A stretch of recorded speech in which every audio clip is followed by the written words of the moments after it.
Hello there. Now that we have introduced a substitute for the standard error of the mean, it is time for us to move on to how we use this. So in the last video, we talked about how we can just substitute this in and just run with the old formula, the large sample z formula, which was z is equal to x bar minus mu over this. We could just do that. However, the smaller the sample size, the larger the variation we can have in our standard deviation. Therefore, we need a correction for if we're dealing with sample sizes under 100, the traditional minimum n for the large sample z test. So what do? We replace our normal distribution, what is sometimes called a z distribution, and we replace it with the t distribution.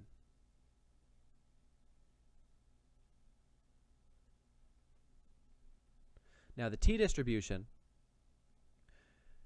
uses degrees of freedom.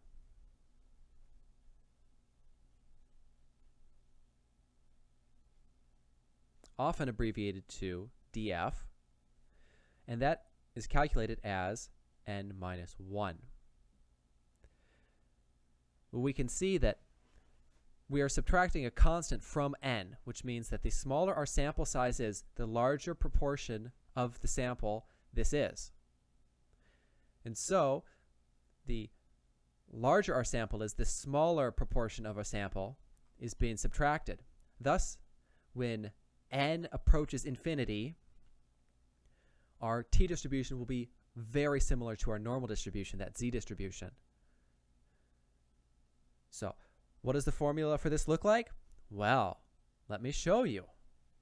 Our t-test, sometimes called student t-test because it was published under the pseudonym student,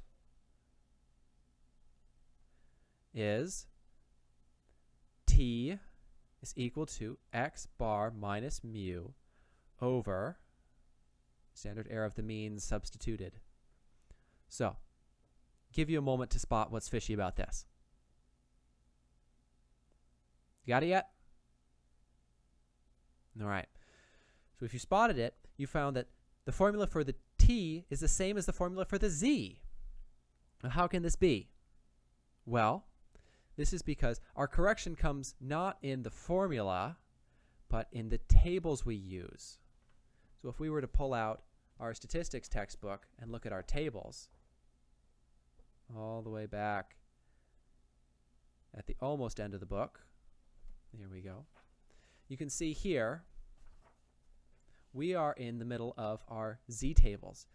So these tables that we're already familiar with, where we find the critical values of our z for our significance level.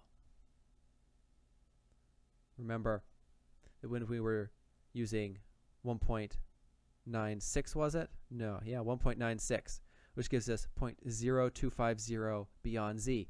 So this was for our two-tailed z-test at 0.05. So if we ran it out of here, we would just look through here if we were using the z-test. However, since we're using the t-test, instead we come to the next page where we're looking at our distribution for the critical values of t. And so you see the large difference is in how we find our values. Instead of having a single distribution, we have a modifier to our distribution. So instead of 3 pages where we just have our z values and then the areas to z and beyond z, we instead have this column which looks at our degrees of freedom, so that n minus 1. So if we had 11 participants, that would mean we'd have degrees of freedom of 10. Then we have to come over here and adjust for our significance level. We choose one-tailed or two-tailed. For one-tailed, we're using this top row. Two-tailed, we're using this second row. So let's say we're looking at 11 as our n, so degrees of freedom equal to 10. And we're looking at two-tailed, alpha or p is equal to 0.05. And so we just come down to where these two cross over. They cross over at 2.0 0.228. And so we can see that by looking at, say, degrees of freedom is equal to 20, so n would have to be equal to 21 here, and we come over to our level of significance for the two-tailed test, the 0.05, we'll see that instead of being 2.228, our critical value is 2.086. So as our n increases, our degrees of freedom increases, and the lower our critical value is. So the easier standard we have to meet, because like I mentioned a minute ago, the larger our sample is, the less variance there will be in that standard deviation. So there you have it. That is how you go through this. This is how you use the t-test to replace the z-test for areas where you don't have your population standard deviation and you have smaller sample sizes. Technically speaking, you can achieve good results on a t-test with n is equal to 20. However, anything below that and it starts to get kind of wonky. If we go back to our tables, just humor me for a minute. Oh, that's too far. Here we go. So remember how degrees of freedom 10 at 0.05 significance level for the two-tailed test was equal to 2.228. If we go all the way down to degrees of freedom of 2, so sample size of 3, we're looking at our critical value of t being 4.303. Or if we went down to sample size of 2, so degrees of freedom equal 1, our critical value is 12.706. So just massive critical values to hit.